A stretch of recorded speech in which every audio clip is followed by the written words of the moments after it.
Okay, I'm excited because today we are talking about my all-time two favorite games and comparing them to each other. Life is Strange, the whole franchise, and OxenFree 1 and 2, that whole franchise. I'm hella ready. This is gonna be amazing! I very much believe that they are in the same universe, and I'm gonna try to prove that to you today. Start from the beginning. Tell me everything. So we're gonna deep dive into the gameplay, the setting of both games, the characters, okay, there's so much I forget, hold on. The themes, how could I forget the themes? Oh my gosh, the themes are so similar. The strange element, and then how they're in the shared universe, which you may already feel by the time we're finished with the rest of those sections. They used to have one of those coin-operated binocular things up here, but someone kept sticking gum over the eye holes. It really lost its luster. And like, I have this theory that the writers of both games got together, like maybe they're besties or something, and they got together and they're like having like a game night. I don't know, they're playing Jackbox or Celebrity or like something like that. And they're like, you know what'd be really cool is if we write a paragraph or like an idea of a game and then we both split up and we make our own game and then like see what happens.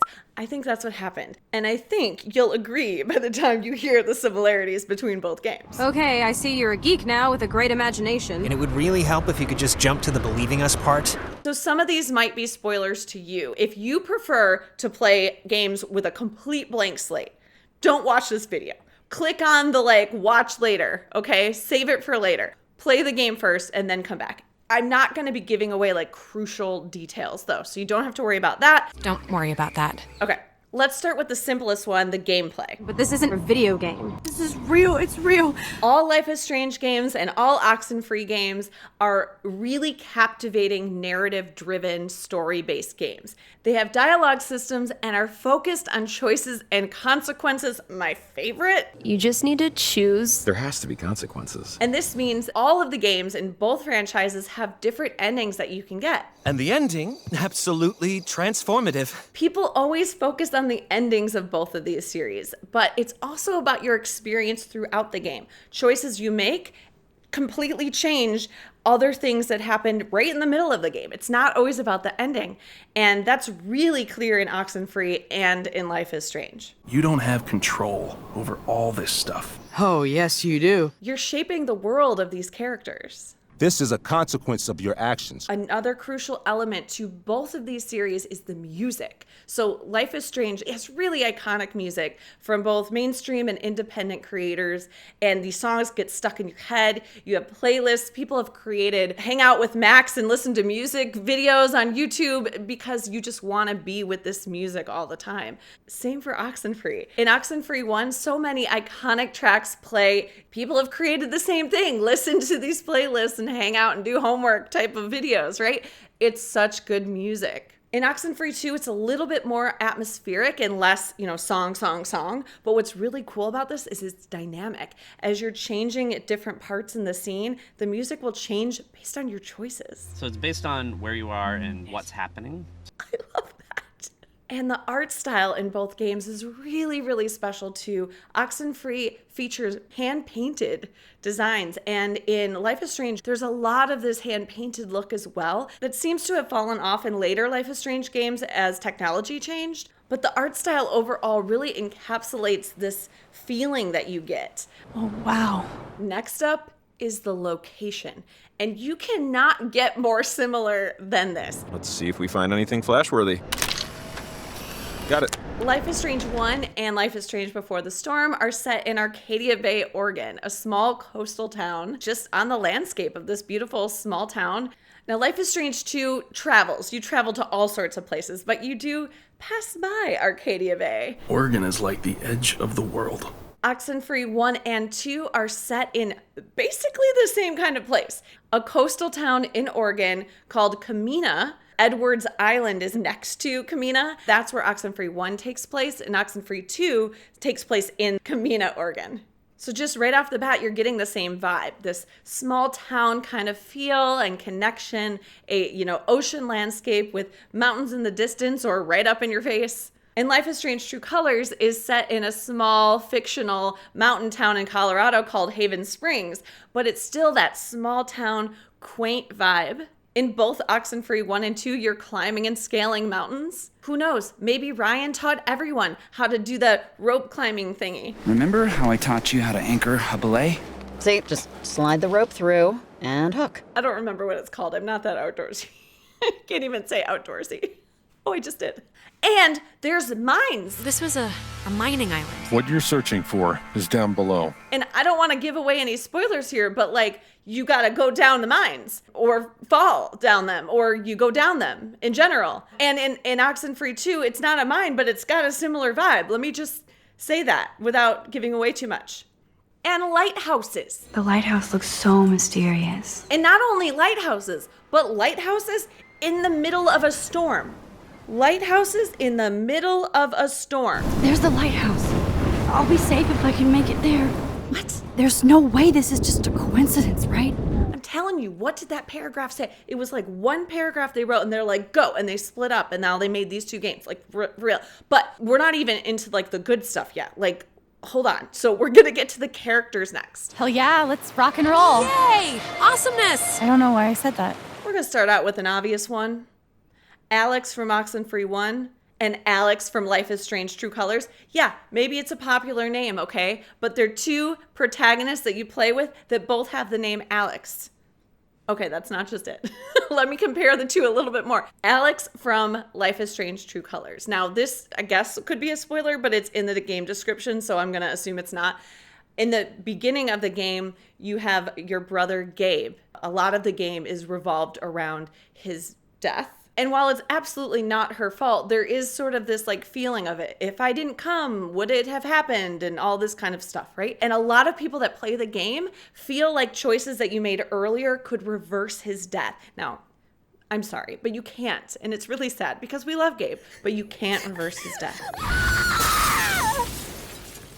That's the setting for Life is Strange True Colors. OxenFree, main character Alex, her brother Michael, he already died before the game started, and you do learn about this pretty quickly, so I don't think it's that big of a spoiler. So she is grappling with the idea that it might be her fault, or if she was in a different place, or if she made a different choice, or did a different thing, it wouldn't have happened. You're hoping and you're wanting to bring him back to life, and you just might be able to in Oxenfree. Just saying.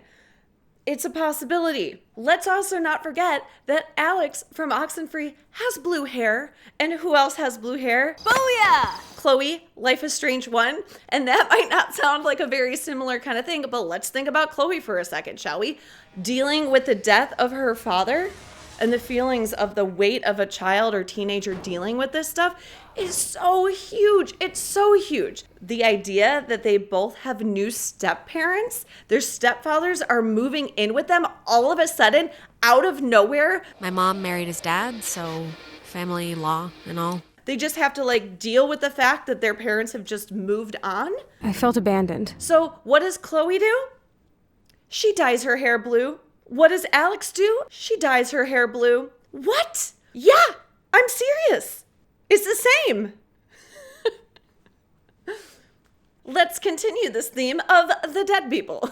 Let's continue this theme with the people that are deceased.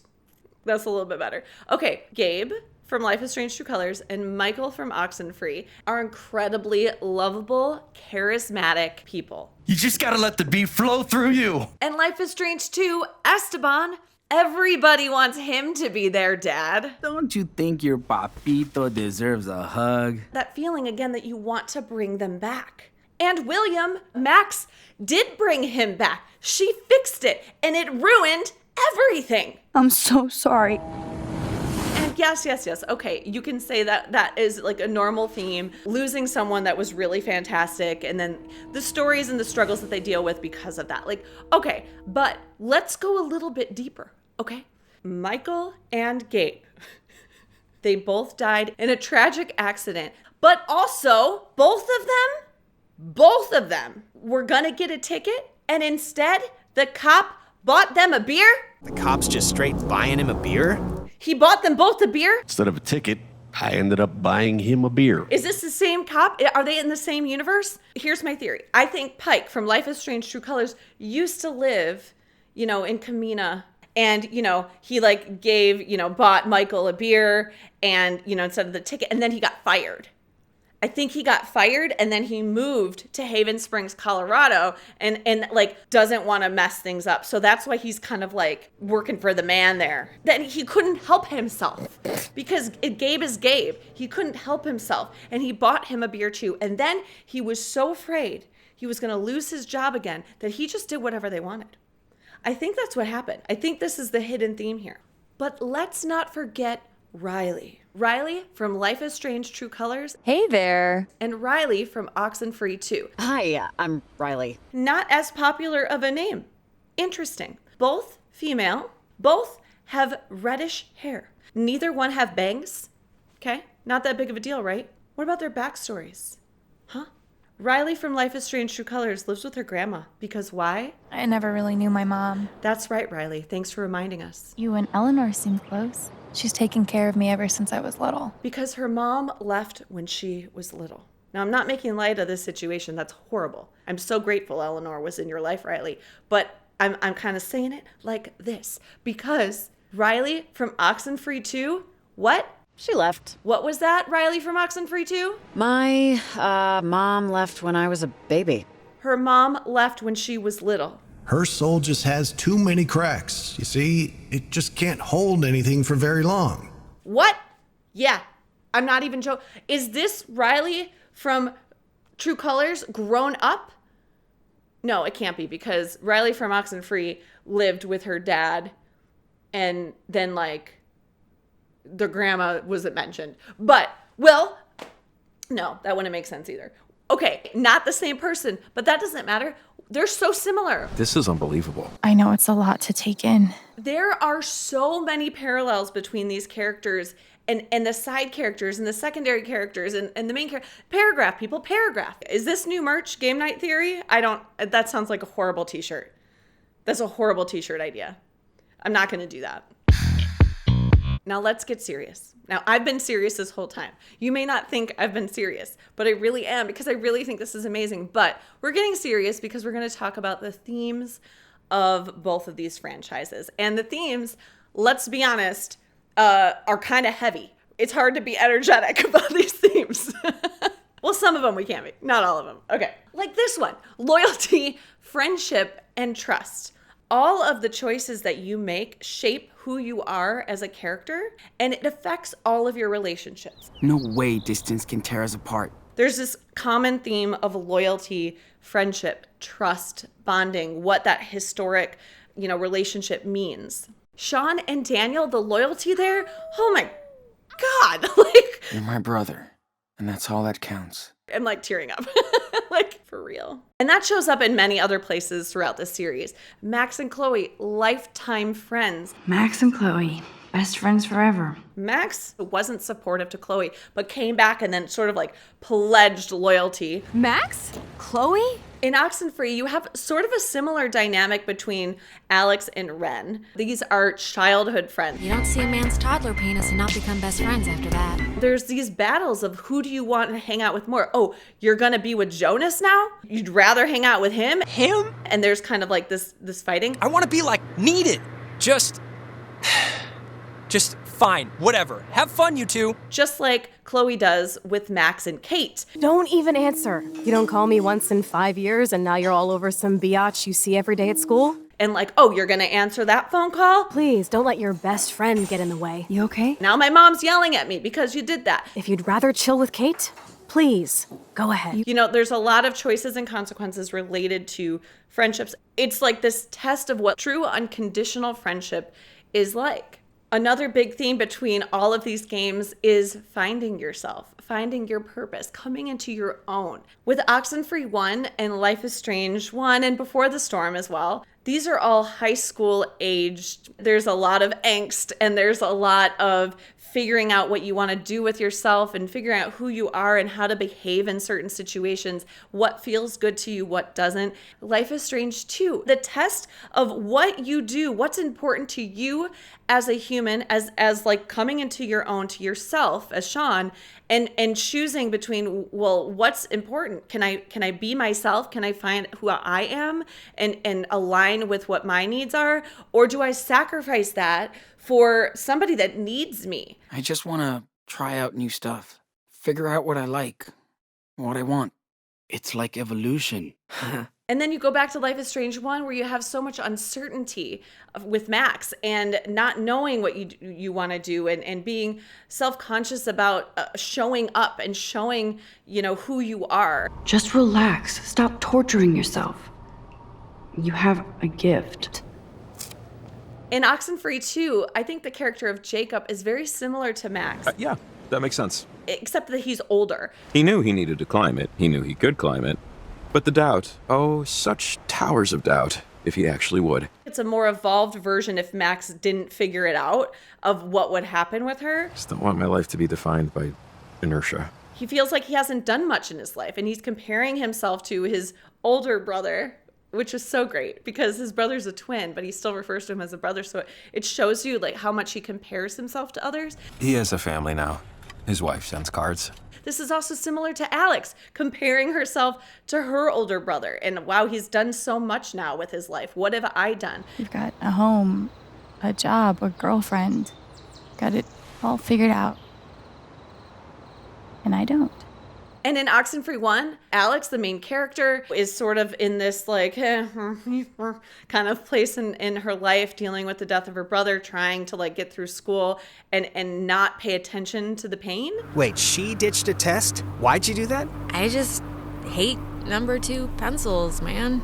And these characters at the end, again, are responsible for saving the world and saving the town, essentially, from itself. You are not crazy. You are not dreaming. It's time to be an everyday hero. Who are you really? What are you going to be about in your life? I'm sorry for my mistakes. I tried my best. So we have talked about the fact that there's some deaths, right, involved in all of these games. But the theme of grief and loss and healing through the grief, it's so present in all of these games. Like every single one. And what I just appreciate so much and I love so much is that none of it feels, this is how you deal with grief and loss. It is a gamut of personalities that go through their own process of how they deal with it. Sorry, Alex. Don't mind me. I just really appreciate complex character development, of really understanding what somebody would do. And all of these games it's masterful. It's masterful. There is not just one way. You don't need to hug me. It's fine. I'm fine.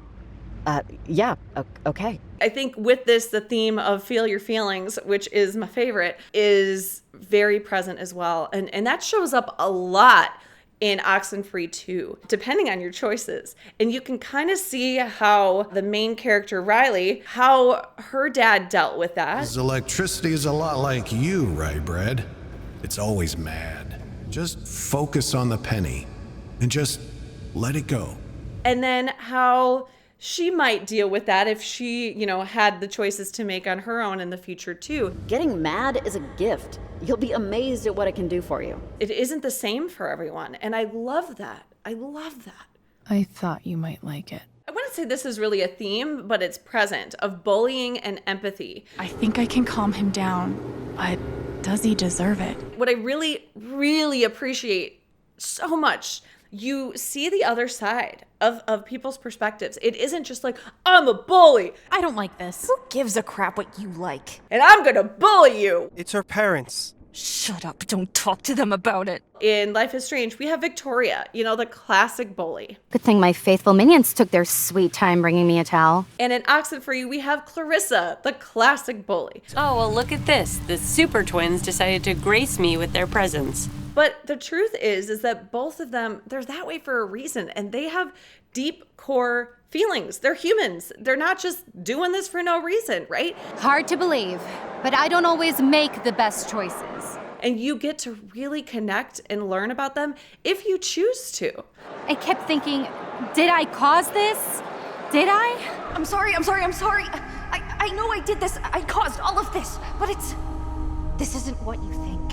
Another huge theme is morality and choice and power. And what would you do if you had the certain power to get what you want?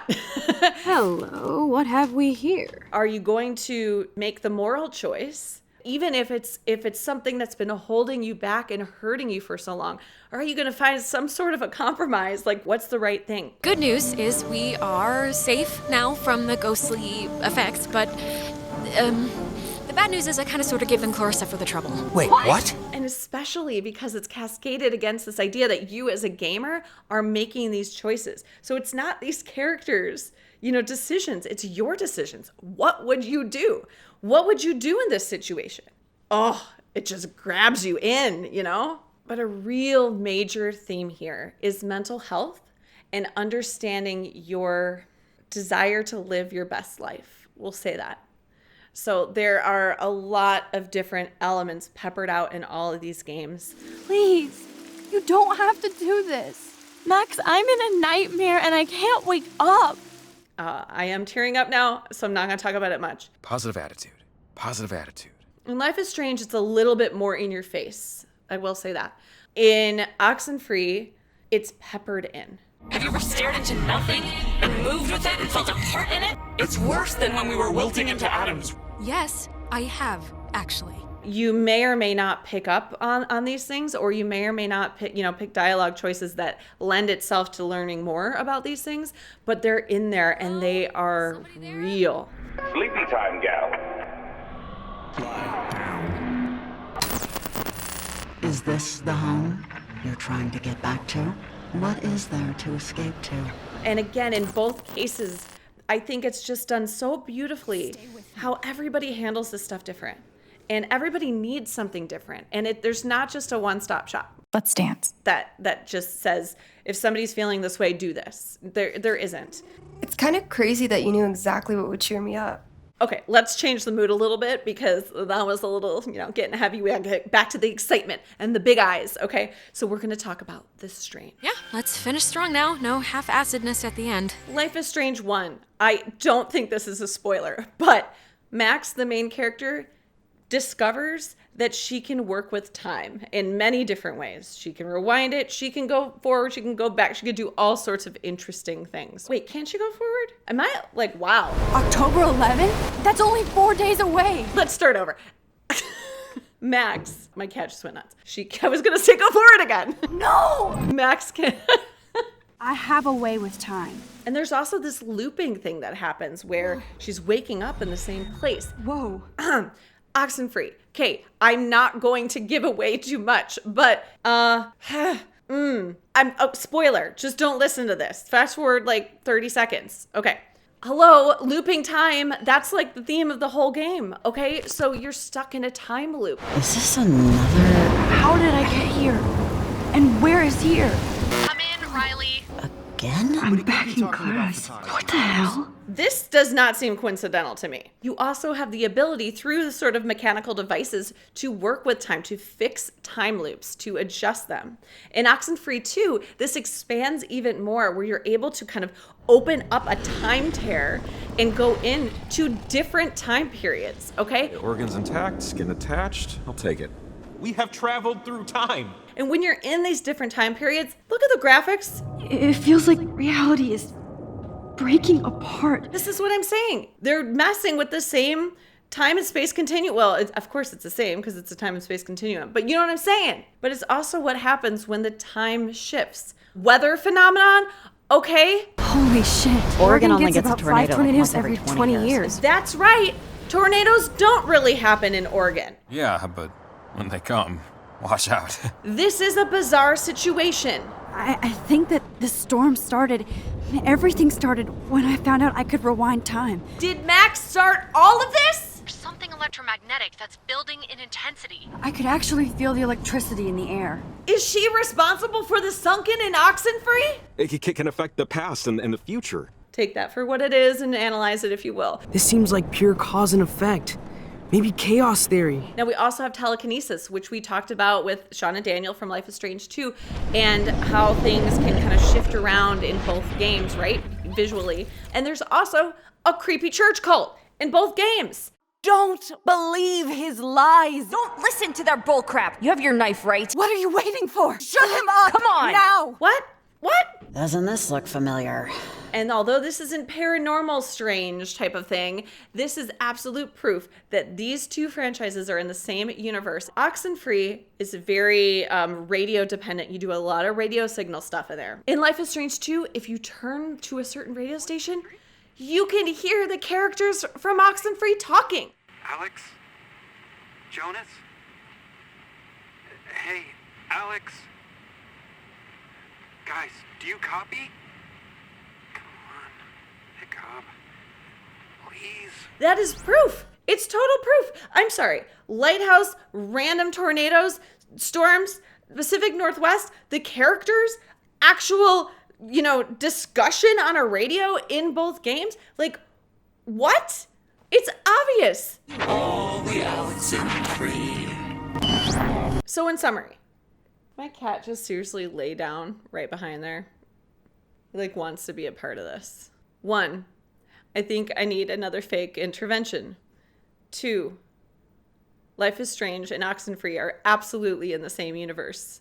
3, you should play these if you like one, because you'll probably like the other, even though there are some differences. The similarities are too uncanny.